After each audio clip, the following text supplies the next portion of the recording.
Today we are going to solve words problem जो मैंने बाकी रखे थे। आपको मैंने कहा था कि मेथड के बाद मैं आपको वर्ड्स प्रॉब्लम करवाऊंगा।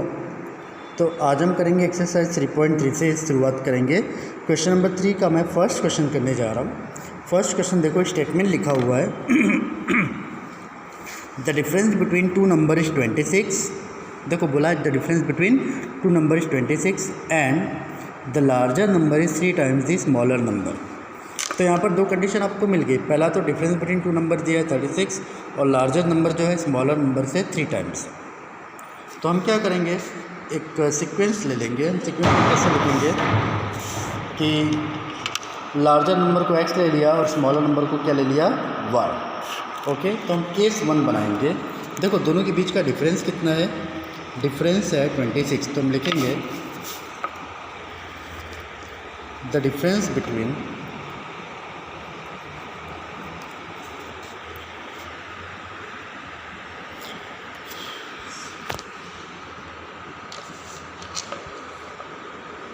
the difference between two numbers is how much it is 26। So जो हमारा पहला इक्वेशन होगा ये होगा x minus y is equal to 26। Question number 1। Second case क्या बोल रहा है, one number is 3 times other, मतलब हमने लार्जर नंबर को x ले लिया है तो लार्जर नंबर जो है y से कितना होगा, 3 टाइम्स होगा। तो हम लिखेंगे केस 2। केस 2 में क्या लिखेंगे, larger number is larger number, जिसने 1 नंबर बोला है हम इसको रिप्लेस करते हैं लार्जर नंबर से। यहाँ पर ले लेंगे x, larger number is 3 times the smaller number. मतलब ये जो x है ये स्मॉलर नंबर से कितना है, 3 टाइम्स है। तो हम इसको लिखेंगे x minus 3y is equal to 0। ये हो गया इक्वेशन नंबर 2। क्लियर। तो ये दो इक्वेशन हमने बनाए। पहला कौन सा, the difference between two number is this and the larger number is 3 times the smaller number. अब आपको क्या करना है, इन दोनों इक्वेशन को आप किसी भी मेथड से सॉल्व कर लेना, चाहे क्रॉस मल्टीप्लिकेशन से या सब्स्टिट्यूशन या एलिमिनेशन से। ओके, और सॉल्व करके आंसर फाइंड कर लेना। ठीक है, अब मैं जा रहा हूँ सेकंड क्वेश्चन पे। आज का हमारा सेकंड क्वेश्चन है, देखो ये लिखा है second question, the larger of 2 supplementary angles exceeds the smaller by 18, find them. Larger of 2 supplementary angle, इसका मतलब सबसे पहले आपको दिमाग में डाल लेना है कि पेयर ऑफ ये जो आपके सप्लीमेंट्री एंगल होते हैं इनमें दो एंगल का मेजरमेंट कितना होता है, 90 या 180। तो ये होगा 180। तो हमें वो दो एंगल अननोन है तो हमें क्या करना है, उस एंगल को फाइंड करना है। तो हम लिखेंगे let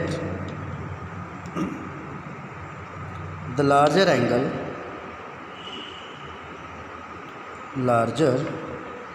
angle be x and the smaller angle be y. याद रखना बच्चों, ये जो ऊपर का इक्वेशन है आपको घर पे एलिमिनेशन से सॉल्व करके रखना है, ये नहीं कि यहीं तक छोड़ देना है। अभी आते हैं इस पे। लार्जर एंगल x ले लिया, स्मॉलर एंगल क्या ले लिया, y। ठीक है, तो अभी ये देखो सप्लीमेंट्री एंगल का मेजर कितना होता है दो एंगल का, 180। तो हम लिखेंगे the measurement of supplementary angle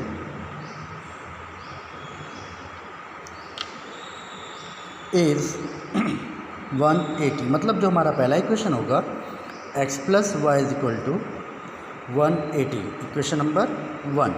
अभी सेकंड कंडीशन क्या है, सेकंड कंडीशन लिखेंगे the larger angle exceeds the smaller one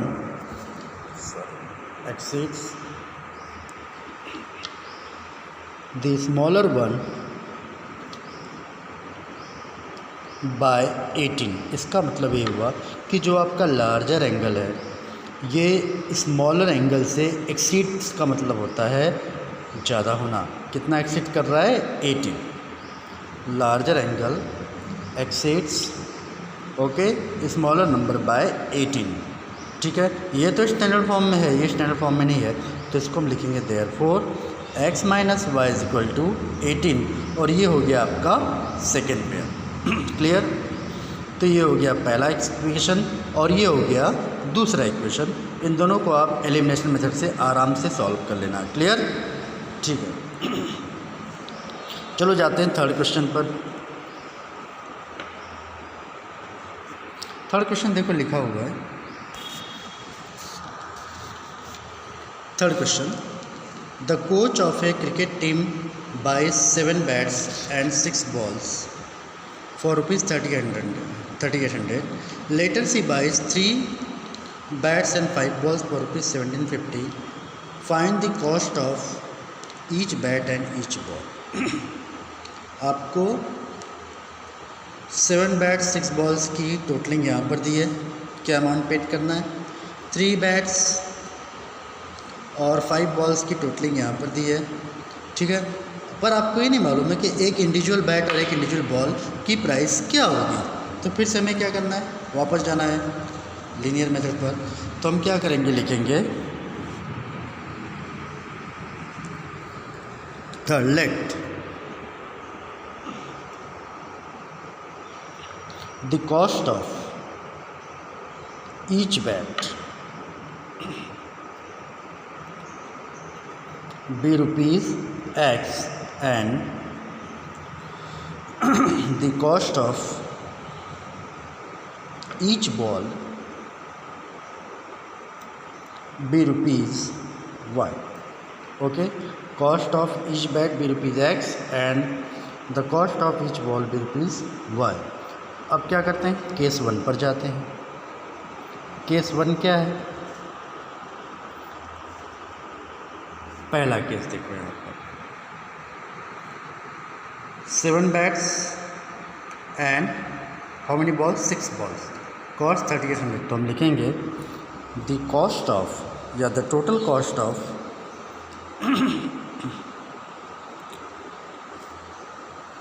7 bats.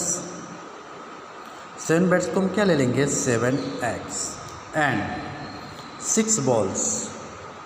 6 balls को क्या ले लेंगे?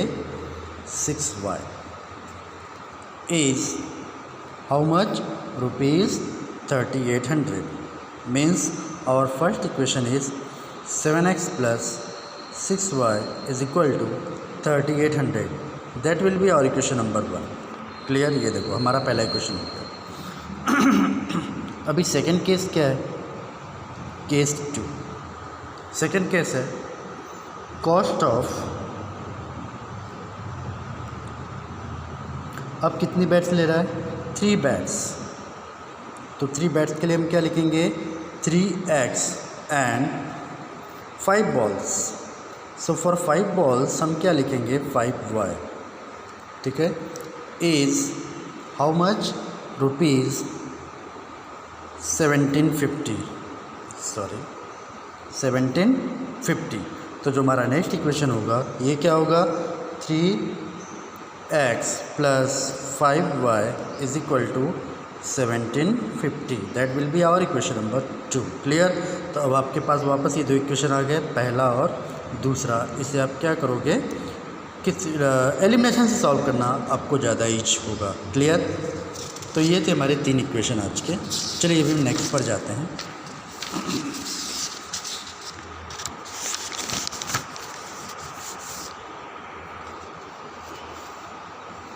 आपको आराम से इक्वेशन बनाना है, सेंटेंस पे पढ़ना है, कोई घबराहट नहीं रखनी है। क्वेश्चन 4 थोड़ा सा अलग है बट ईजी। देखो लिखा है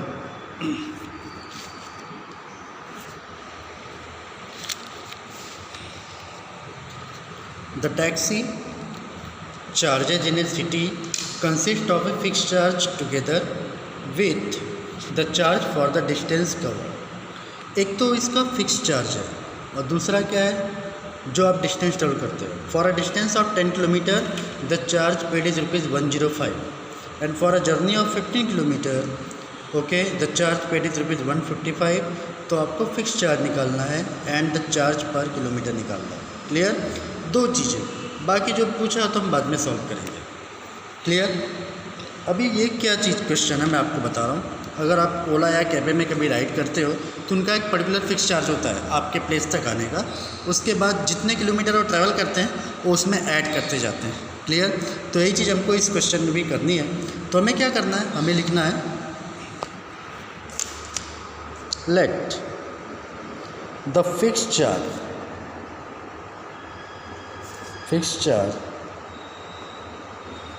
B ₹X and charge per kilometre be ₹Y। मतलब कि आपको ये फिक्स चार्ज तो पेड करना ही है अगर आपने कैब हायर किया है, और दूसरा आप कितना पर किलोमीटर जाते हो उसके हिसाब से ये आपको पेड करना है। ओके, तो अभी क्या करेंगे, हम कंडीशंस बनाते हैं।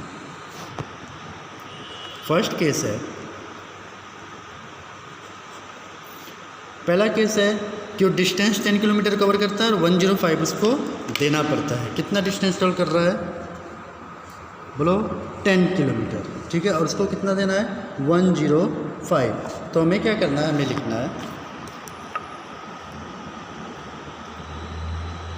इफ़, ऐसे लिखना, देखो ऐसे है, इफ़ चार्ज इज़ फिक्स्ड, क्या बोलेंगे, चार्ज इज़ फिक्स्ड, जो हमारा फिक्स चार्ज क्या है x, देन डिस्टेंस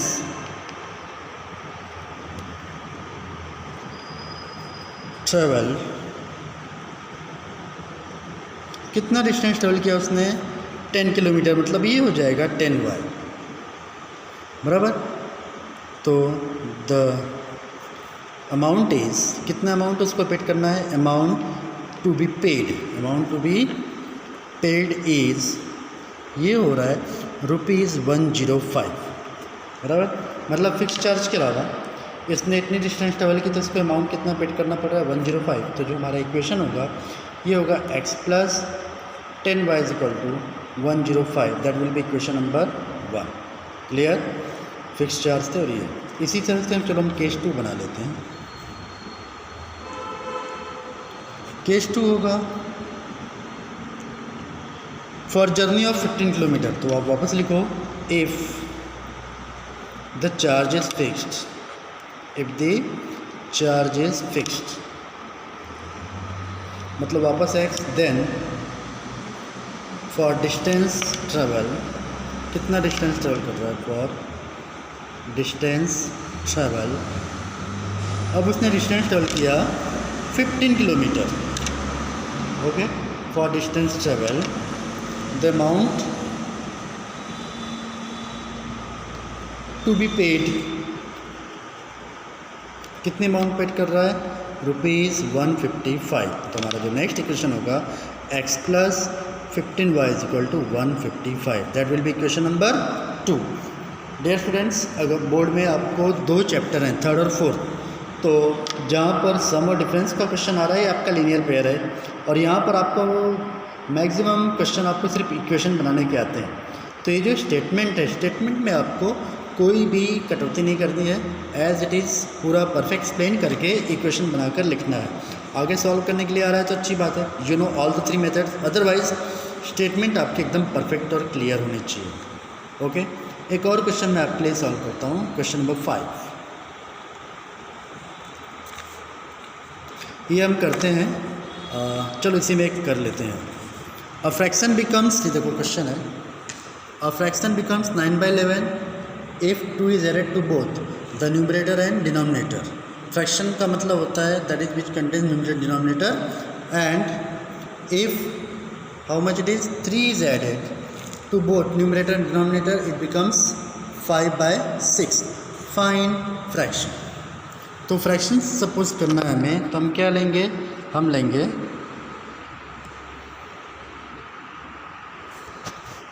हम सपोज करेंगे let the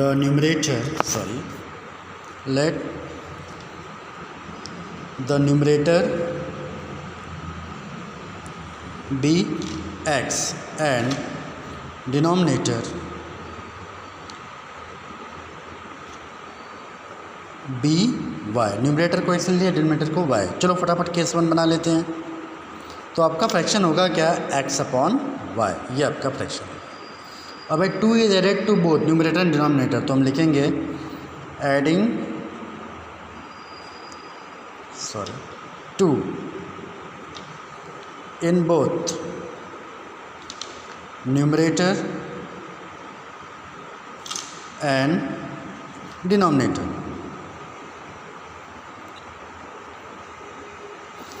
that is numerator में ऐड किया तो क्या होगा x+2 और डिनोमिनेटर में ऐड किया तो क्या होगा y+2। क्लियर। तो जो हमारा फ्रैक्शन है, फ्रैक्शन कितना हो जाता है 9/11, adding 2 in both numerator and denominator. अब हमें क्या करना है, इसको स्टैंडर्ड फॉर्म में ले जाना है, तो हम लिखेंगे क्रॉस मल्टीप्लिकेशन कर देंगे 11x+2 और ये हो जाएगा 9y+2। क्रॉस मल्टीप्लाई किया तो 11x+22 और ये हो जाएगा 9y+18। तो 11x minus 9y is equal to 18 minus 22। तो ये हमारा इक्वेशन होगा 11x minus 9y is equal to -4। Clear. Equation number 1 देख लो ध्यान से, सॉल्व कैसे करना है क्रॉस मल्टीप्लिकेशन से। अब हम जाते हैं सेकंड केस पर। इसका जो केस 2 है, केस 2 क्या है, एडिंग 3 इन बोथ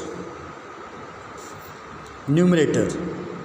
तो न्यूमरेटर में एडिंग 3 बोले तो x+3 हो गया, एंड डिनोमिनेटर में हो जाएगा y+3। Okay. The fraction becomes कितना हो जाता है 5/6। ओके। फर्स्ट में देखो फ्रैक्शन था 9/11 और यहाँ पर फ्रैक्शन हो जाता है 5/6। तो हमारा इक्वेशन होगा x+3 upon y+3 is equal to 5/6। Cross multiplication कर लीजिए फटाफट, x+3 और 5y+3, 6x + 18 और ये हो गया 5y + 15। अब ये होगा 6x minus 5y is equal to 15 minus 18। तो therefore 6x minus 5y is equal to -3। ये हो गया इक्वेशन नंबर 2। क्लियर। तो अब आपको इसे एलिमिनेशन मेथड से सॉल्व करना है। तो अभी जो बचे हुए क्वेश्चन होंगे वो मैं आपको नेक्स्ट सेगमेंट में सेंड करूँगा, और जो एक जैसे रिपीटेड क्वेश्चन होंगे वो आपको मैं होमवर्क में करने के लिए दूंगा। क्लियर। तो एक इस एक्सरसाइज का एक क्वेश्चन बाकी है, वो मैं भी आपको नेक्स्ट वीडियो में सेंड करता हूँ। बराबर। यहाँ तक आपको क्या करना है, इक्वेशन बना के छोड़ना नहीं है। ये जितने भी मैंने आज आपको दिए हुए हैं यहाँ से, ये जैसे फर्स्ट और सेकंड इक्वेशन है, फर्स्ट क्वेश्चन का, सेकंड क्वेश्चन का, ये थर्ड क्वेश्चन का, बराबर, यहाँ पर ये फोर्थ का, सारे के सारे आपको सॉल्व करने हैं और आंसर चेक करने हैं। क्लियर। तो बाकी के अभी मैं नेक्स्ट वीडियो में आपको सेंड करता हूँ।